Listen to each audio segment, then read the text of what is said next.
जूही को मोमोज खाना बहुत अच्छा लगता था और वो अक्सर मोमोज ही खाया करती थी। ऐसे एक दिन जूही अपनी सहेली शिखा के साथ पार्क में घूम रही थी। तभी जूही कहती है, यार शिखा, कितना टाइम हो गया है ना, हमने मोमोज नहीं खाए हैं। मेरा तो ना बहुत मन है मोमोज खाने का, वो भी हरी अंकल के मोमोज। कितने अच्छे मोमोज बनाते हैं वो। एक बार खाओ ना उनके मोमोज तो टेस्ट भूल ही नहीं पाते हैं। चलना मोमोज खाने चलते हैं। नहीं यार, मैंने तुझे पहले ही बताया था ना, आजकल मेरा पेट कुछ ठीक नहीं रहता है। और तू कह रही है कि मैं मोमोज खाने चलूं? नहीं, हम कभी और मोमोज खाने चलेंगे, आज नहीं जाते ना। अबे तूने ना कई दिनों से मोमोज नहीं खाए हैं, तभी तेरे पेट में दर्द हो रहा है। चलना आज मोमोज खा ले, फिर देखियो तू, तेरे पेट का दर्द कैसे छू मंतर हो जाएगा। अरे नहीं, मैं बिल्कुल सही कह रही हूँ। आजकल मुझे बहुत ज्यादा लूज मोशन लगे रहते हैं। सच में बहुत ज्यादा पेट खराब रहता है। मैं घर पे भी ज्यादा खाना नहीं खा रही हूँ। मम्मी भी इसलिए बहुत गुस्सा करती है कि ये सब तभी हुआ है क्योंकि मैं बाहर का बहुत ज्यादा खाने लगी हूँ। मोमोज खाने भी अब तक एक साथ ही गए हैं। कम से कम तू मेरे लिए ही चल लेना। बस तू एक ही मोमोज खा लियो, मैं तुझे ज्यादा मोमोज खाने भी नहीं दूंगी। मैं तेरे बारे में इतना सोच रही हूँ, तू भी सोच लेना यार, और चलना मोमोज खाने चलते हैं। मैं नहीं जा पाऊंगी तेरे साथ मोमोज खाने। और एक तू है कि ना, मेरी बात मान ही नहीं रही है, ना ही अपने लिए कर रही है। देख भाई, मैं तो साफ साफ बता रही हूँ तुझे कि मैं नहीं जाऊंगी तेरे साथ मोमोज खाने। अच्छा, ऐसे कैसे? तू मेरे साथ मोमोज खाने जाएगी? तू क्या, तेरी माँ भी मेरे साथ मोमोज खाने जाएगी? तू चल मेरे साथ, वरना हमारी दोस्ती आज ही खत्म है। जूही अपने साथ शिखा को जबरदस्ती लेकर चली जाती है और उसे भी मोमोज ही खिलाती है। और ऐसे ही कुछ दिनों तक चलता रहता है।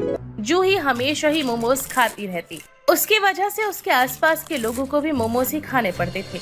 एक दिन जूही अपनी माँ रमा के साथ सब्जियां लेकर घर जा रही थी। तभी जूही को मोमोज का ठेला दिखाई देता है और वो अपनी माँ से कहती है, माँ वो देखो मोमोज, चलो ना मोमोज खाने चलते हैं। कितने दिन हो गए हैं हम माँ बेटी ने साथ में मिलकर मोमोज नहीं खाए हैं। अब देखो कितना अच्छा मौका मिला है। चलो मैं आज आपको मोमोज खिलाती हूँ। बताओ कौन से मोमोज खाने हैं? पनीर मोमोज, वेज मोमोज, कौन से खाने हैं बताओ।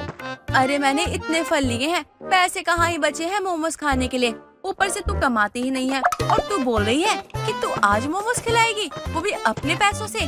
अरे पहले पैसे कमाने तो लग जा, उसके बाद मोमोज खिलाइयो। अरे क्या माँ, आप भी ना छोटी छोटी बातें करने लग जाती हो।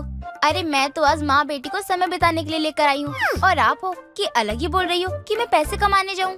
चल ठीक है, वैसे भी तू ऐसी बातें कभी करती नहीं है।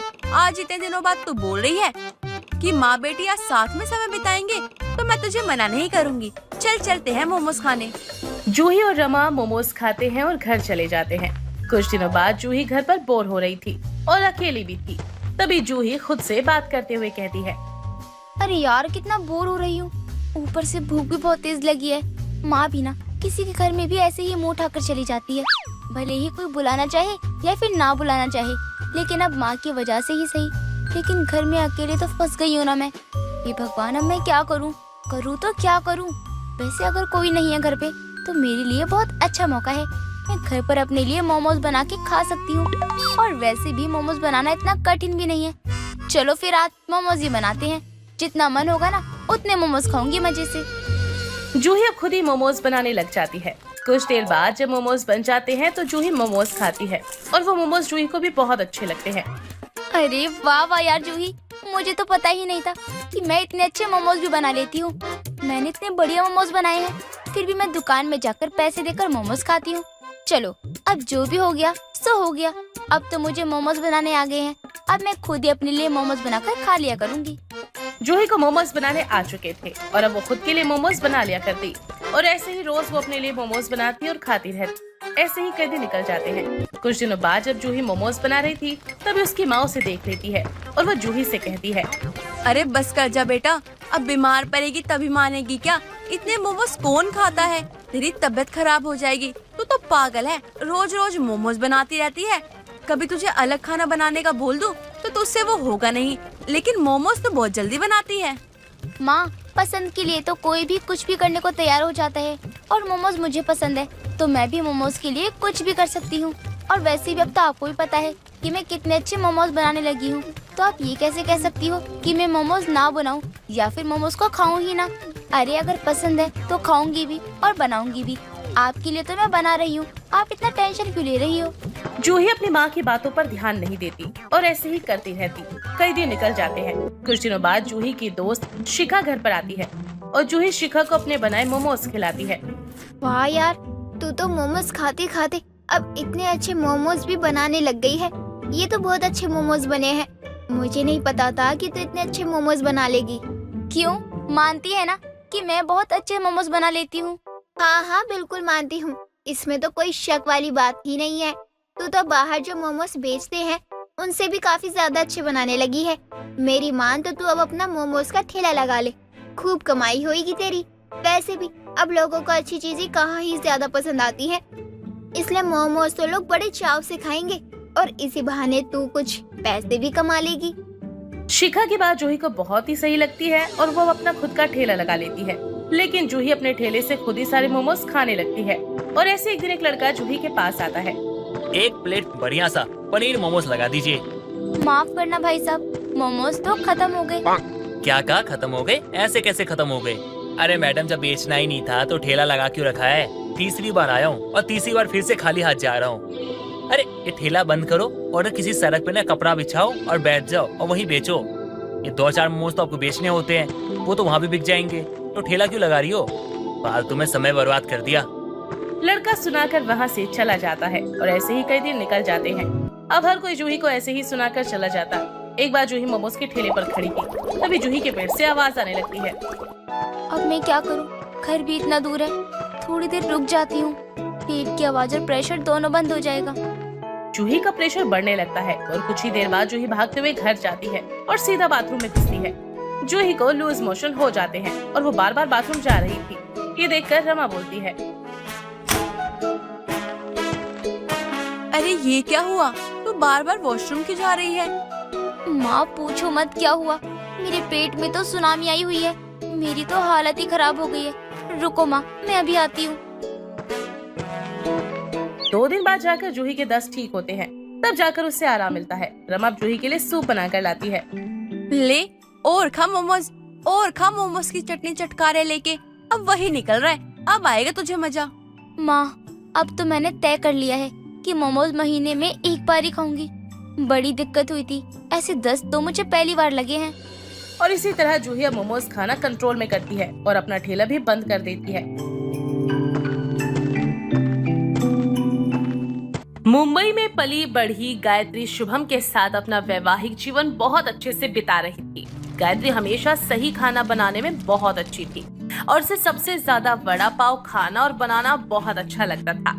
शुभम की पोस्टिंग की वजह से गायत्री को शुभम के साथ दिल्ली आकर रहना पड़ता है और ऐसी एक दिन गायत्री शुभम से बोलती है, शुभम, मैं सोच रही हूँ क्यों ना मैं दिल्ली में अपना बड़ा पाव का व्यापार शुरू कर दूं। पर क्यों गायत्री? मेरी कमाई से अच्छा तो चल रहा है, फिर तुम्हें कमाई की क्या जरूरत है? देखो, तुम जानते हो कि आज के टाइम पर कंपटीशन कितना ज्यादा है। सिर्फ तुम्हारी कमाई से ही कुछ नहीं हो सकता, ये तो पॉसिबल नहीं है। हमेशा ऐसे मिडिल क्लास थोड़ी रहेंगे हम। उसके लिए हम दोनों को मिलकर अपना कमाना होगा। और वैसे भी लोग स्ट्रीट फूड खाने के बहुत शौकीन होते हैं, तो अपना बड़ा पाव का स्टॉल बहुत अच्छा चलेगा। ठीक है गायत्री, अगर तुम चाहती हो तो मैं तुम्हारे साथ हूँ। इतना कहकर शुभम ऑफिस के लिए निकल जाता है और गायत्री अपना वड़ा पाव का स्टॉल लगाने की पूरी प्लानिंग कर लेती है। जिसके बाद वो अपने सेविंग मनी से वड़ा पाव स्टॉल लगाने का सारा सामान ले आती है।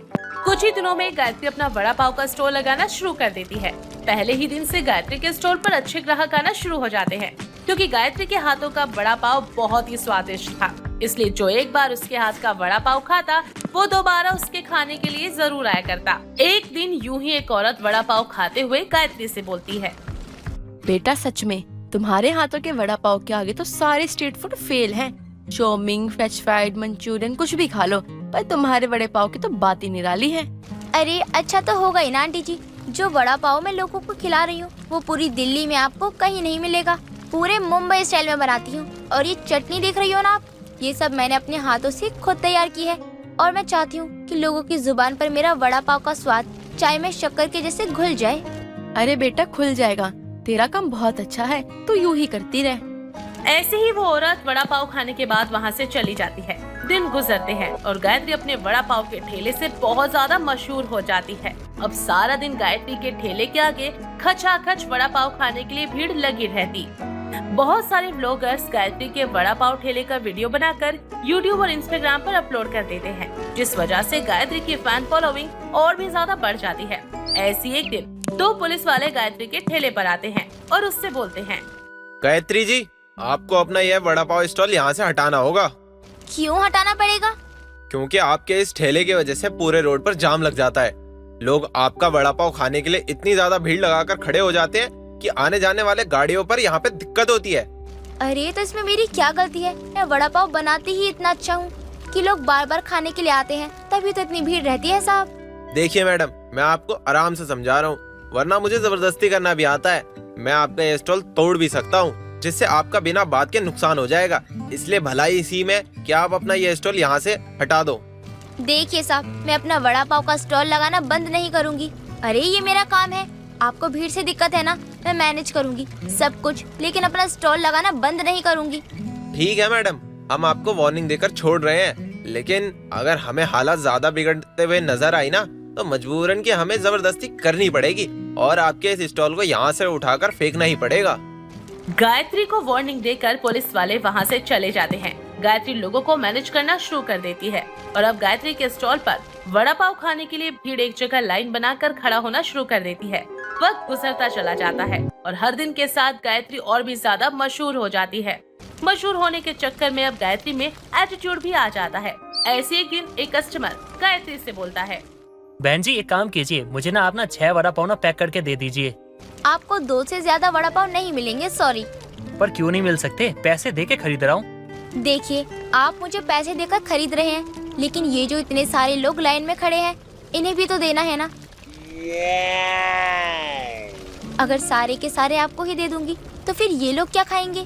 जब मेरा नंबर आ चुका है तो मुझे जितना चाहिए मैं उतना ही मांगूंगा ना। अगर मुझे इतने मिलेंगे ही नहीं जितना मुझे चाहिए तो लाइन लगाने का फायदा क्या हुआ।